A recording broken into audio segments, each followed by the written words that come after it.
Private markets is probably one of the least known asset class in India. Not a lot of people know that the AIFs over the last 10 years have delivered almost about 13.5% annual alpha in terms of the IRR in this market.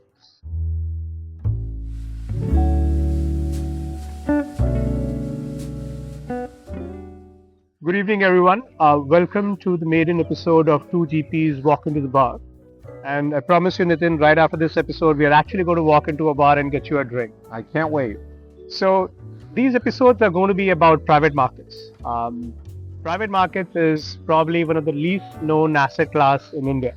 Not a lot of people know that the AIFs over the last 10 years have delivered almost about 13.5% annual alpha in terms of the IRR in this market. So, the intent behind these set of episodes is to be able to kind of demystify this whole world of private market, get people to understand the space a little bit better. And in our first episode, we have Nitin joining us over here today, who's been a veteran investor in this space. But before we go and talk about the PEVC space, the whole private markets, and so on, Nitin, just to, our audience would love to get you know better. So, you grew up in the US, went to the top Ivy League school, undergrad, grad, and then moved to India. So, give us a little bit of insights into, what drove that shift. What was the early life as a student? We heard that you ran about a 12-hour marathon on the Harvard radio station. Yes. So, give us a little bit of a peek inside who Nitin is. No, thank you, Sandeep, and privileged to be here. I was actually born and raised in the U.S. And unlike many NRIs, I chose to return to India and build my personal and professional life here. And I've been living in India for almost 20 years now. And after graduating from business school, I had the opportunity to work at a global private equity firm with operations in India. Joined the team in 2003, moved to India in 2004, and spent almost 15 years. And while I was there, I really was just enamored and excited by the opportunity in India. And that always just kept me here. I mean, through the global financial crisis, the only place where there were things going on was India. And then, as we saw the tech ecosystem in India evolve, that also got me very excited and made me interested in building my career here. Of course, along the way, I got married, have 2 kids, and so India is my home. And I look forward to the next 20 years. In fact, my view as an investor is that while the last 20 years were interesting, the next 20 years are going to be even more interesting. And the 20 years after that will probably be more interesting as India embarks on this great transformational journey towards becoming a developed economy. Fabulous. I couldn't agree with you more, Ravi. And for those of you joining us today, I'm Sandeep Sinha, co-founder, co-CEO of Oyster Global. We are institutional investors who invest in top-tier private equity venture capital funds. Like I was saying earlier, right, the whole purpose behind these episodes is demystify the world of PE, venture capital, and so on and on. So, Nitin, a lot of people who are joining us in this episode today, they are entrepreneurs. And you are an interesting mix of an investor and an entrepreneur. You had your career with a top-tier investing firm. And then, peak of your career, you just quit, turned into an entrepreneur, started your own fund. So, what drove that whole transformation? That's a great question, Sandeep, and of course I ask myself that all the time when the entrepreneurial journey is tough. No, I spent 14 years with global private equity firm Warburg Pincus, part of their India team, and during my first 10 years I was a generalist. India is a growth economy. Warburg Pincus is a growth firm. There was enough for us to do across multiple industries, whether it was financial services or consumer or retail or IT. And then as I progressed within my career, I was a partner and raised my hand and started thinking about leading the firm's tech investing practice in India. And that was when the Indian technology story was really just picking up. You saw players like Make My Trip and Just Dial and Naukri go public and do well. And the Flipkart, Snapdeals, Oyos, and Olas were all coming into being and raising capital. And while it was a great time to be evaluating those opportunities on behalf of a large private equity firm, I noticed that the capital markets, the private markets for late stage tech was actually getting quite competitive. And the interesting opportunities for me were in companies that were actually looking for growth stage as opposed to late stage capital. So in short, I had an idea. And that idea was that I wanted to pursue an investment strategy that I thought was right for India, but maybe not necessarily right for the firm I was looking for. And so I said, well, rather than continue to pursue something that may not be value creating for everybody involved, why not step out of a large firm and then pursue something on my own? And I think that I actually didn't think in the very beginning that being a first-time fund manager would be the same as being an entrepreneur, but let me tell you it is, because you're essentially pitching an idea. You have conviction on an idea. That kind of idea for technology entrepreneur can be a new product or service. For fund manager, it's an investment strategy. And you have to pitch that idea 300 times, 300 different people until you hit your first breakthrough. It can be crazy, it can be daunting, it can be incredibly fulfilling, but it is an entrepreneurial journey nonetheless. I don't think I anticipated that when I became an entrepreneur, but I have tremendous respect for the entrepreneurial journey after having gone through this on my own as a fund manager, and hopefully that allows me to connect with entrepreneurs in a way that I may not have been able to do when I was working at a large private equity. No, you're so right. I mean, I can relate with a lot of what you just said. Um, in my own journey, right, about 20 years back, I relocated back from the Bay Area to India. Um, a lot of things were just picking up at that time, and in the first 5-7 years, we were investing in companies, taking reasonably large equity stakes, with the hope of being able to add value into their journey. But it was not an easy journey, as you said, right? A lot of people see the world of investments with a lot of, glamour and hope, and that you have a tons of capital that you're going to go out and deploy. But in reality, the whole journey is actually quite different. But in your case, Nitin, you joined hands with Sumit, your co-founder.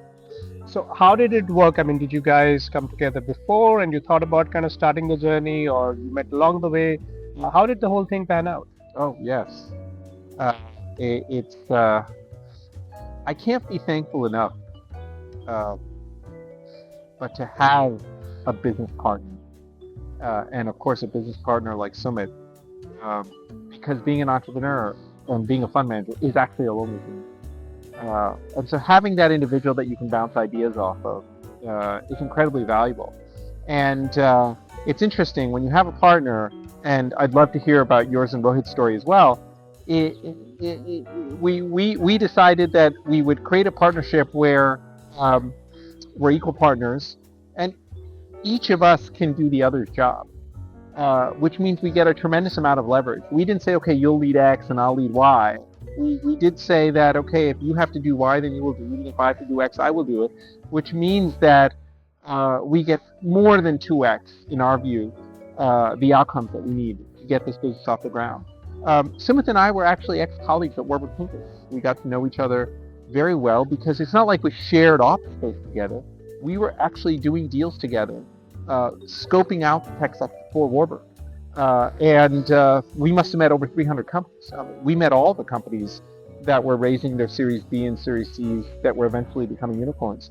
And we actually crafted a strategy together while we were at Warburg to identify somewhat smaller but promising growth stage opportunities that were very different from the deals that the rest of our partners were doing. And from that, we came across this idea that this kind of investment strategy would be quite interesting, this growth stage investment strategy, which we mentioned earlier.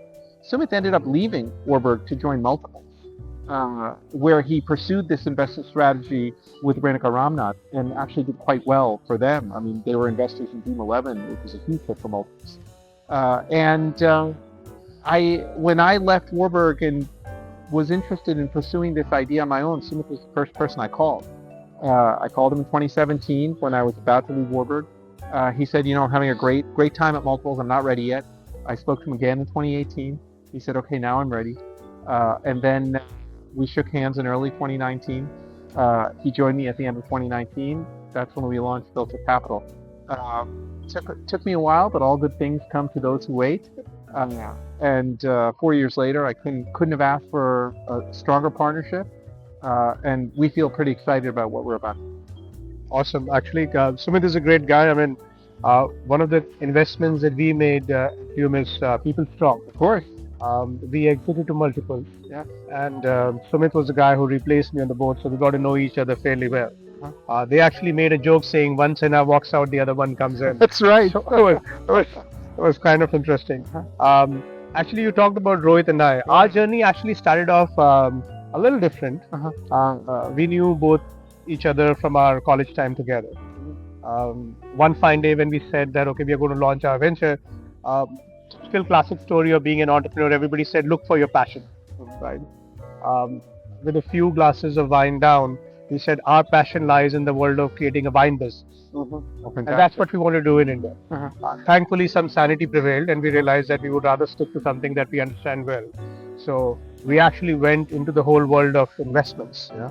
and that's when we launched Lumis in 2006. And we have done different initiatives over a period of time, run multiple ventures, but thankfully, stayed together in terms of building few different things one after the other, Which eventually culminated in Oyster. which culminated in Oyster. And we were doing initially large stake investments, figuring out ways where we can be, an extension of the management team to bring together some value. And then about 3.5, 4 years back, we realized the opportunity in terms of investing into funds. And when we started doing that, we realized that a lot of companies have basically figured out where to go for capital raise. The seed stage, the VC stage, the growth stage, the private equity stage, and so on. And surprisingly enough, a lot of people who know about the fund space would realize that fund capital raising is not as structured, right? And that's where we saw the opportunity and said, okay, this is an area we want to go deep. So a very interesting journey, building out, and India is supposed to have a massive uptake in terms of the alternative investments, and we are hopefully looking at being a significant part of it.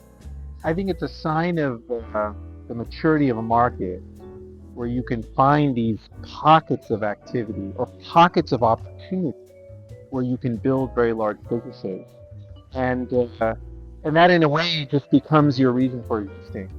We thought about that as well when we were pursuing growth stage investing. When we asked ourselves, why should we as an independent platform deserve to exist as Filter Capital? What can we really bring to the table?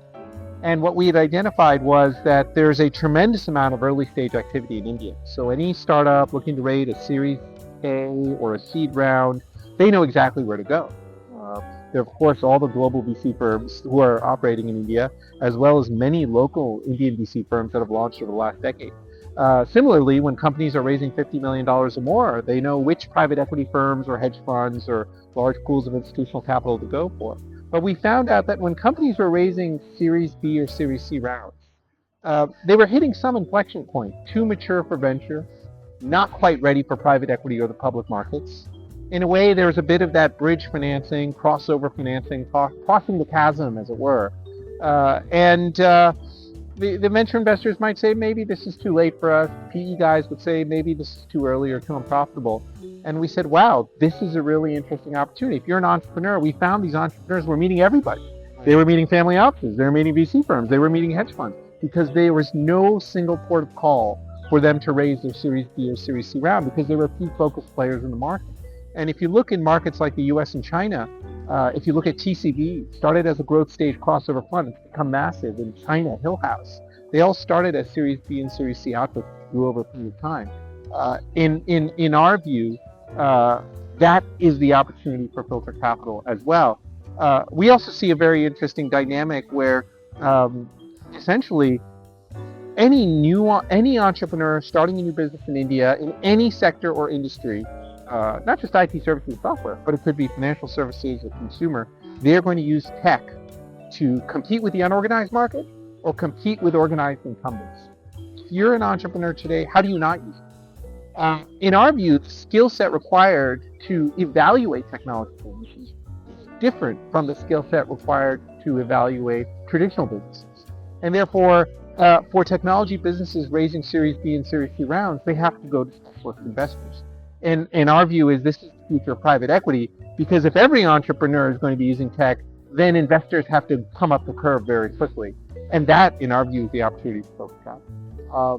It's an amazing way you laid out the differentiating factors for filter. I'm sure some of the audience over here who quickly understand the world of VC and they understand the world of PE. I think it's great to hear the way you lay out the middle path over there, right? So thanks for that. And on that note, I think again referring back to a lot of the entrepreneurs who are with us on the session today, I would love to understand that your whole philosophy is to bring together a portfolio of companies which are true disruptors, right? Who are supposedly going to be the market leaders, right, for tomorrow.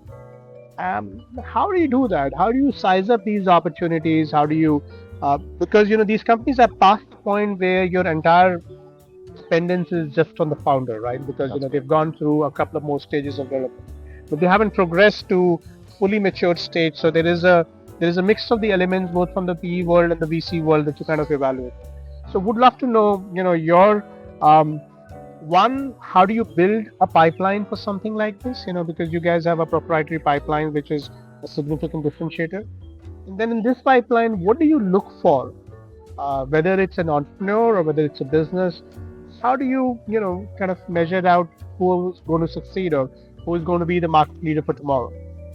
No, that's a great question, Sandeep. And I let me start off with how we identify opportunities. Um, there's been so much VC activity over the last 5 years. I mean, there are hundreds, if not thousands, to look at. Uh, and our view was, first and foremost, we had to take a sector focused approach. So at Filter, we actually only spend time on two or three sectors. We look at IT services, we look at software, and we spend time on consumer, whether it's direct consumer brands or omni-channel retail. Maybe spend a little bit of time on fintech and IT. We had to narrow down the funnel by first focusing on sectors that we understood well, where we had deep investment expertise, network and relationships of advisors and entrepreneurs who can actually help us find promising opportunities. So step one is really having that point of view on where you're going to spend your time. Then the next step is to leverage that network to meet promising companies, perhaps even a year or two before they actually need your capital. Build relationships with them and track their performance over a period of time, so that when they are actually ready to raise capital, you have spent enough time with them to have conviction that you really want to do the deal with. Then the next step, of course, is recognizing that you may have to participate in a somewhat competitive process, but because you've done your work beforehand, you're willing to lean in. And perhaps through doing some of that work, you've actually introduced an advisor to an entrepreneur, and the entrepreneur actually remembers that. They've said Filter Capital's added value. They're not even investors in our company yet. They remember that as well. So that when it comes time for the entrepreneur to choose who their capital providers will be, and the top entrepreneurs, as you know, will always be spoiled for choice, you actually have the ability to be a part of it. Very interesting. One of the things that I keep hearing from a lot of entrepreneurs is that the VCs and the PEs are very brutal when it comes to the survival of the fittest, right? Um, you make investments with all due deliberation. You put in a lot of thought to make investments in a handful of companies, but then some of them follow the curve to growth, but the others are not necessarily as fast to pick up the growth curve. And one of the concerns that is always brought forward is that because of this philosophy of survival of the fittest, the attention of a GP goes into those one or two or three companies which are basically making that cut, and the rest of them um, are kind of forgotten. Now, in your experience, how does that play out? Actually, you have highlighted a very important difference between private equity and venture capital. Uh, Private equity model actually is all about doing a handful of deals, digging in deep, understanding the opportunity and the entrepreneur and long-term potential. Um, and once you decide you want to do a deal, you invest as much capital as possible.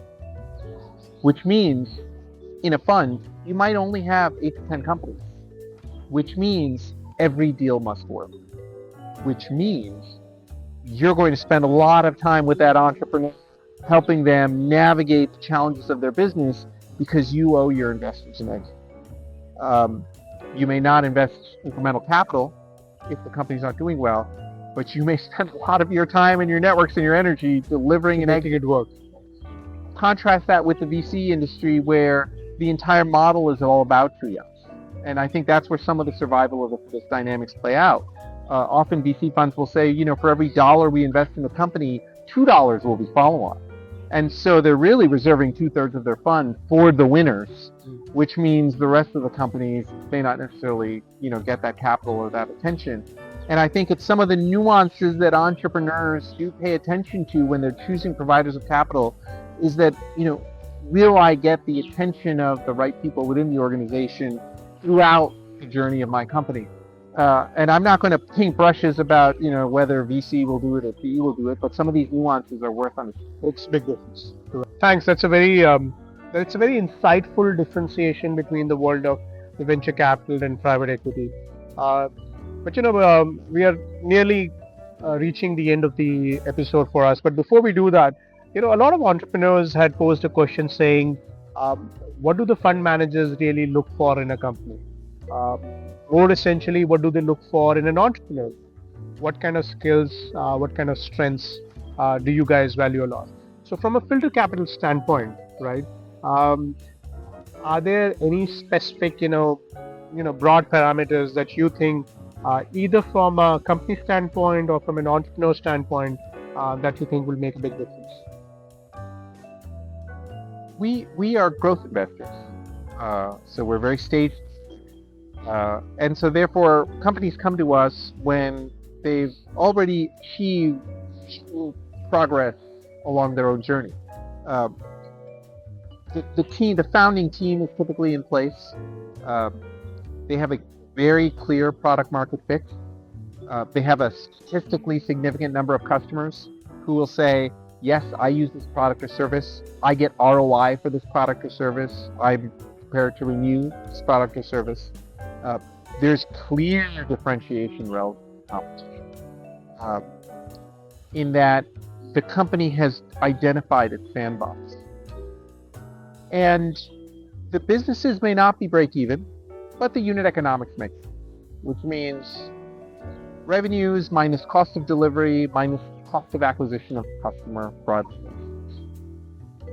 And the companies are essentially using capital to scale their business and build go-to-market and eventually achieve profitability.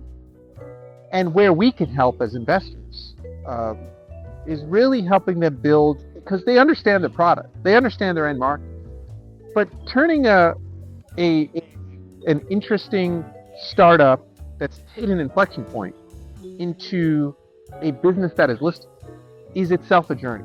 And that's how we as Filter Capital help entrepreneurs. I think that's somewhat different from, say, late-stage private equity, where often go-to-market is figured out, businesses are already profitable, and business really is going to scale to another level. And in venture capital, perhaps the market is identified, the product is there with one or two customers, but there's still a little bit of a journey to say, okay, have they really mitigated some of that mortality of the venture? So we play that middle ground between venture and private equity and Filter Capital. And our entire skill set is to help these companies get to that level.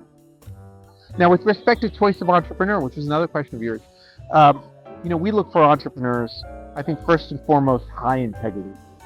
Because when you're investing in private assets, it's not easy to exit. Right. So we do a lot of diligence up front to make sure that we feel comfortable in the quality and the integrity of the entrepreneur, whether it's reference checks, channel checks, former employees, customers who are with the entrepreneur, customers who have churned from the entrepreneur. What do you think of the entrepreneur and the team?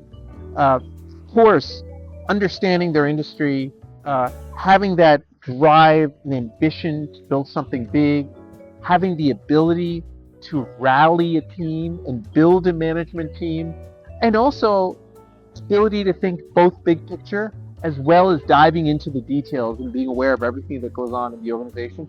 Those are some of the other key characteristics we look for in an entrepreneur. And lastly, if an entrepreneur has been through a journey themselves, actually that's quite valuable. Right. Because at building any business is a journey. There's no easy answer here. Right. And so entrepreneurs who have some of that perspective and maturity actually goes along. Thanks. Super helpful. And I think we all know there is one rule that there is no rule in terms of picking up an entrepreneur. And we see entrepreneurs coming in from all walks of life in different shapes and forms.